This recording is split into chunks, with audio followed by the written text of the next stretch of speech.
أعوذ بالله من الشيطان الرجيم. بسم الله الرحمن الرحیم. ناظرین السلام علیکم. انشاءاللہ آج ہم 18واں روزہ کے وظائف سیکھیں گے.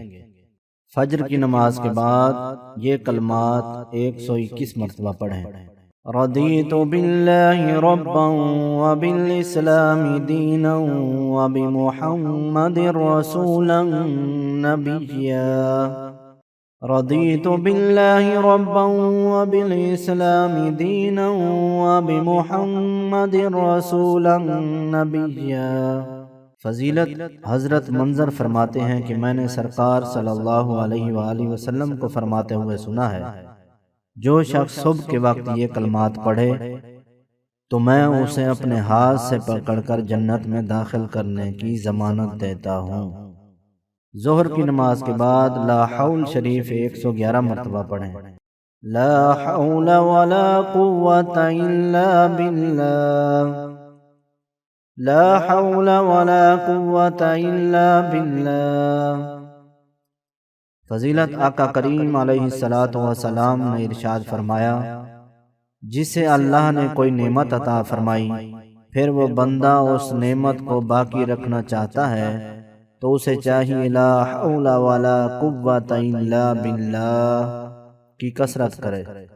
عصر کی نماز کے بعد استغفر اللہ 80 مرتبہ پڑھیں. مغرب کی نماز کے بعد سورہ رحمان 1 مرتبہ پڑھیں. فضیلت نبی کریم صلی اللہ علیہ وآلہ وسلم نے ارشاد فرمایا کہ میں نے یہ سورت جنوں پر تلاوت کی. جب اس آیت پر پہنچا فَبِأَيِّ آلَاءِ رَبِّكُمَا تُكَذِّبَانِ، تو انہوں نے کہا، اے ہمارے رب، ہم تیری نعمتوں میں سے کسی شے کو نہیں جھٹلاتے، سب تعریفیں تیرے لیے ہیں. عشاء کی نماز کے بعد صلاۃ و تسبیح 1 مرتبہ پڑھیں. فضیلت رسول کریم صلی اللہ علیہ وسلم نے اپنے چچا سے فرمایا، اے میرے چچا، اگر ہو سکے صلاۃ و تسبیح ہر روز 1 بار پڑھیے، اور اگر روزانہ نہ پڑھ سکو تو جمعہ کو 1 بار، اور یہ بھی نہ ہو سکے تو مہینے 1 بار، اور یہ بھی نہ ہو سکے تو سال میں 1 بار، اگر یہ بھی نہ ہو سکے تو عمر میں 1 بار ضرور پڑھو.